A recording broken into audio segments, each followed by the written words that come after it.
what? I have a fly in here, which is bananas. Well, welcome to Teaching Tip Tuesday. My name is Michelle, aka the Ignited Teacher. And what I do here on Teaching Tip Tuesday is I help math teachers to close learning gaps through effective strategies and classroom management. So, if you're new here, thank you for being with me tonight. And if you're new and catching me on the replay, definitely leave a comment in the comment section and tell me you're new and what do you teach and what state you're from. So I'd love to meet you all. Sometimes I know it's difficult to catch the live stream um, live because our schedules are bananas. So if you're catching it live, thank you for being a part of my community. So I am live streaming on multiple platforms, but if you ever cannot catch me or follow me on YouTube and you're saying, well, I can't catch the live stream and I don't see it, you can always catch me on YouTube. YouTube is where I have all my um, Teaching Tip Tuesday and moving some things around. So if you are new, definitely hop on over to YouTube and watch it on the replay because that's where all of my Teaching Tip Tuesday videos are.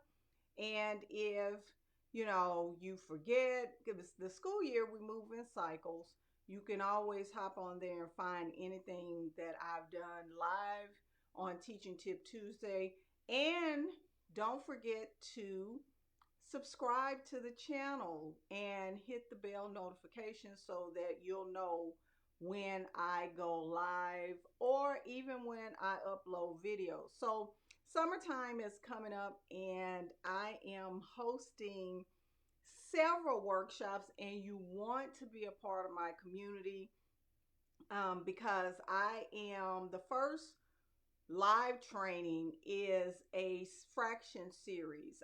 People in my community, I polled them and I asked them what was one concept that they would really want to learn more about, and it was fractions. So I am hosting a live series on fractions. It's going to be uh, 3 weeks. The first week is not going to be all week. It's just the 14th, the 21st, and the 28th. It's an hour-long workshop, and you don't want to miss it because it is going to be full of nuggets that you want to see and learn about, especially if you're teaching struggling learners. And that's what my mission and my purpose and goal is, to help teachers close those learning gaps for struggling learners. And this is called an inclusive practice series for fractions. So if that's something that you're interested in, definitely click and subscribe and follow me because I'll be talking about it more as we get closer to it. I'll be advertising all week, but here's the concern. I'm only taking 30, um, excuse me, 30 teachers, and I've had some teachers sign up today for all 3 sessions. And once I hit 30, I'm going to close the registration. If you're in my Math Intervention Academy, one of the benefits for that you get for being in my Math Intervention Academy is that you actually are able to attend my paid workshops for free. That's one of the benefits. And I know some people are like, well, why do you do that? Because it's more about making an impact, and I want to offer that to my membership and being a part of it. So if you're a part of my membership and you're in there, that's one of the things that you'll do. be able to enjoy being a part of that Math Intervention Academy. And if you're interested in Math Intervention Academy, there's a link on my page that you can go to, and also on YouTube, and learn more about the Math Intervention Academy. Right now it's closed. I will open it back up for back to school for as we gear up, because this year is going to be the year of, I mean, next year is going to be the year that we are going to definitely focus on intervention, because our children have, and I hate that word, learning loss. I hate it, because you can't lose something that you haven't learned. So a lot of the stuff that we did this year, I know my teaching wasn't like it was last year, because we had to adjust. A lot of my kids were still virtual. So, we're going to have to adjust and make adjustments and focus on intervention. So if you're interested in that, definitely like and subscribe my YouTube channel, so that you can be ready as I start gearing up. So those are some things that I have in the works for my community and people that are connected. So let me go ahead and hop on over to tonight's topic. Now, I said that I was changing up my live streams to this problem kind of solution type of feel. So tonight we are talking about keeping your students engaged until the end of the school year. And this is one of those special years. Now, it's special in that a lot of our kids are still virtual. I already had a friend who told me that some of her kids have already stopped showing up. And that's to be expected. And one of the things that I want you all that are listening and watching is, you can only control what you can control. And a lot of teachers really take on a lot of things that we really have no business being responsible for. And we become like these people who take on things that we really don't have anything to do with us. So your students showing up, yes, you call and check on them and do all those things, but you can't take responsibility for kids that are not there. And that's just the bottom line. At the end of the day, your job is to teach, and we do wear some other hats, but don't overextend yourself. Don't. And I've been saying that since this whole pandemic started. Control what you can control. And that means that control the things that you have control over. And that's teaching your lesson, how well you teach it, and showing up every day. So those are three things that you can do that are under your control. The other things you just have to, as they say, release it. So tonight's topic is keeping the kids engaged. And I'm going to give you a couple of tips about the end of the school year. Now, this is my 21st year. So I've had 21 end of the school years, and all of them have not always been that great. And, especially when I first started out. So that's to be expected. But over the school years, and over time, I guess within the last 10 years, I've switched up a lot of things. A lot of teachers are like, well, what are some fun things that we can do? Well, for me, and this is the first tip. For me, when I approach the end of the school year, I start looking at topics where my kids really struggled at, and through reflection, things that I may not have taught very well. So what I do is kind of go back and look at those things and see how I can make those better. Now, here's the problem with starting something new, and the whole idea with, what I'm looking for, I lost my train of thought.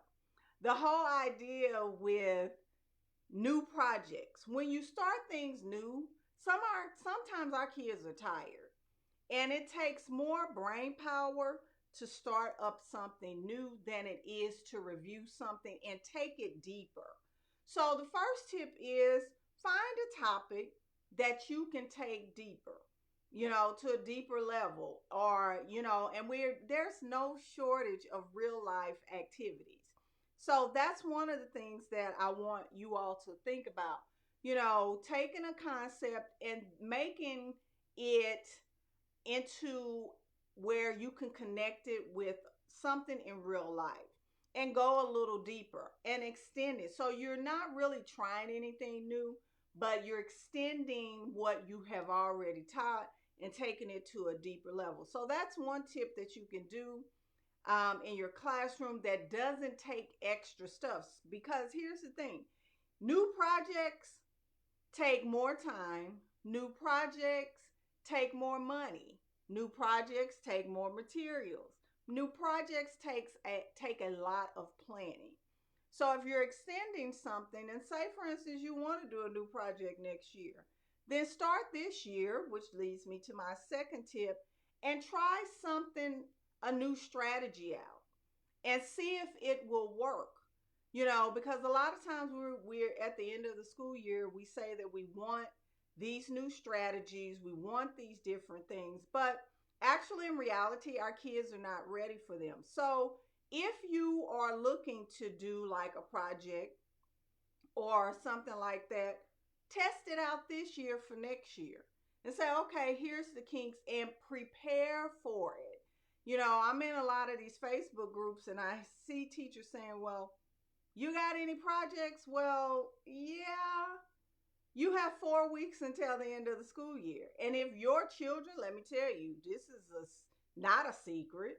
If your students have not been doing projects all year long, how long do you think it's going to take to actually get that project off and running? Because a lot of times it takes a lot of planning and you just don't have that at the end of the school year. So if you are looking at, end of the school year, plan this year for next year, something that you might want to try out with not a new concept, which takes me back to tip number one, with something that you're taking deeper. But you have to teach kids how to do projects, especially if you're working with special populations, especially if you're working with kids that come from underserved communities. It takes kids a long time to actually learn how to work cooperatively and work in groups. And that goes back to that social emotional learning.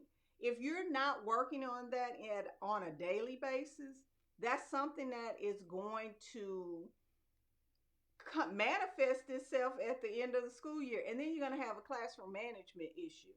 So think about how you can take what you already know, try some new strategies, which I do at the end of the school year. I'm being honest with you. I have a group of kids already. So there are things that I have read, because if you've watched my videos or live streams before, you know that I don't change very often unless my data requires me to do so. But I'm not one of those teachers that do a lot of changes. The kids that I work with, they don't do well with a lot of change. So I try to keep things structured and real explicit and step by step so that they can be comfortable and know what's going to happen next. So my end of the school year is really just trying out different strategies, trying to see what will work and working towards what I'm going to do differently next year. And there are some things that I'm trying out, such as my 2-week project. I've been working on it for, I guess, the last couple of years. And this year is the year that I'm going to actually implement a 2-week project and see how long it takes to see if it's doable. And that brings me to the next tip to keep your kids engaged until the end of the school year. And it's my project-based learning 2-week project. Now, here's my issue with project-based learning. Project-based learning in its original form is not accessible to children like mine, my 504 students, my students who struggle with reading and math, and my ELL students, because it's so much content and a lot of stuff is done on its own. So what I've done is I've taken the components of the project-based learning, the gold standard, and let me see, I have this book. I forgot to take it out. Let me get it out right quick. Let me see.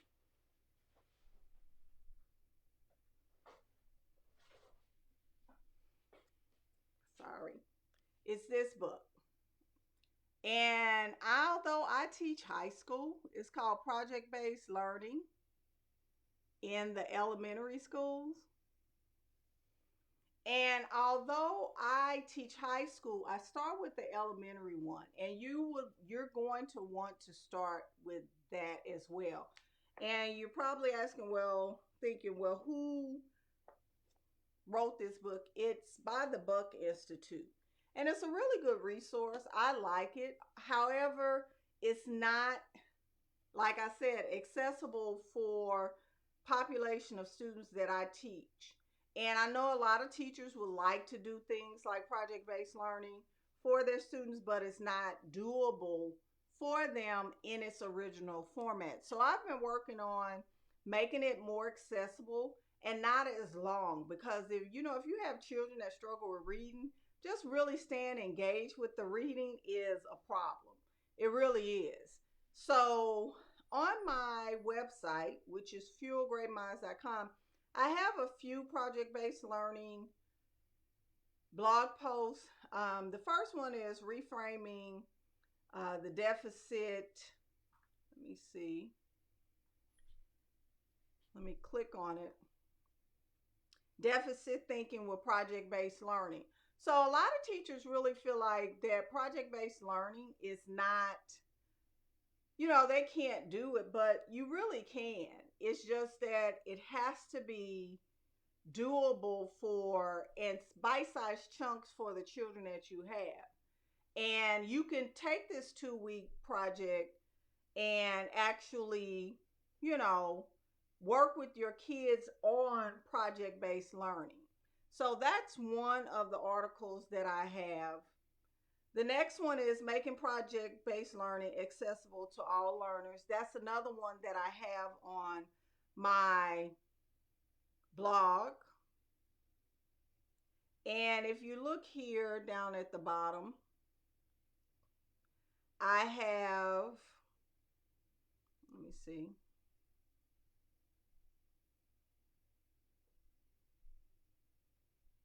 Let me make sure my thing didn't.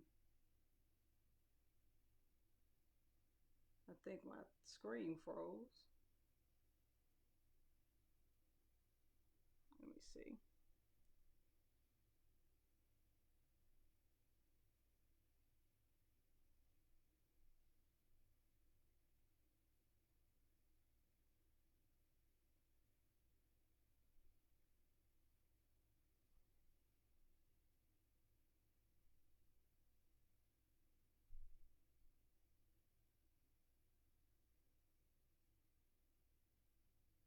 Okay, there we are.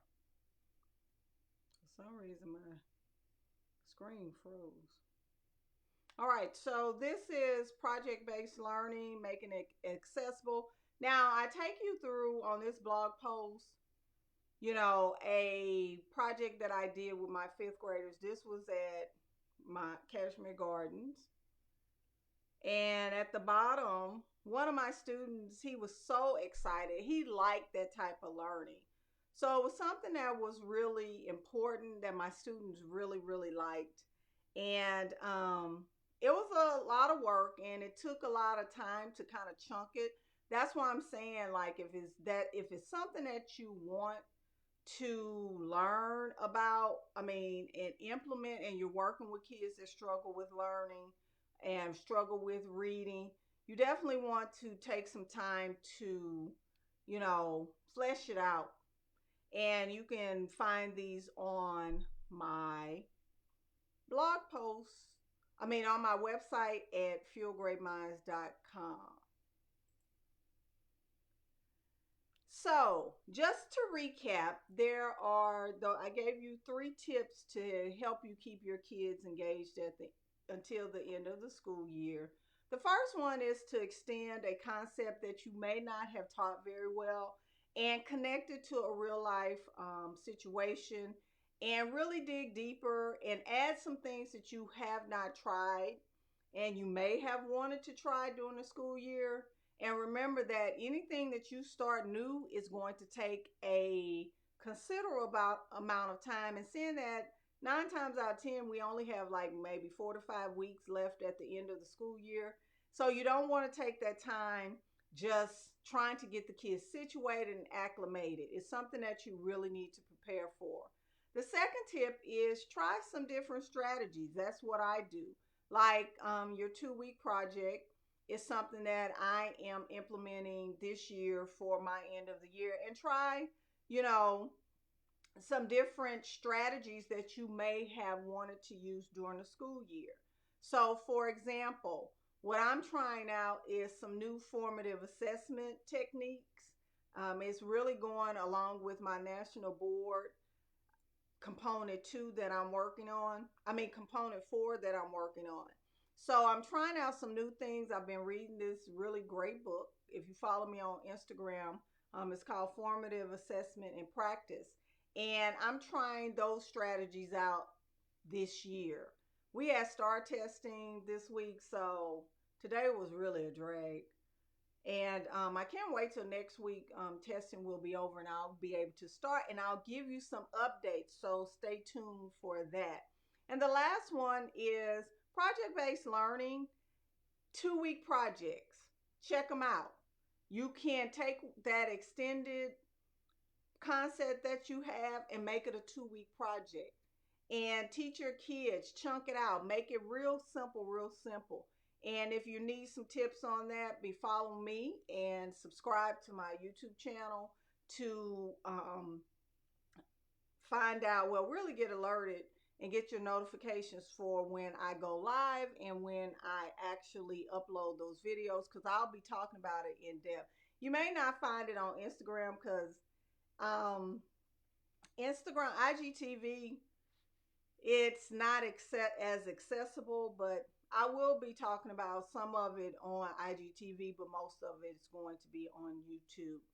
So I hoped, that's wrong.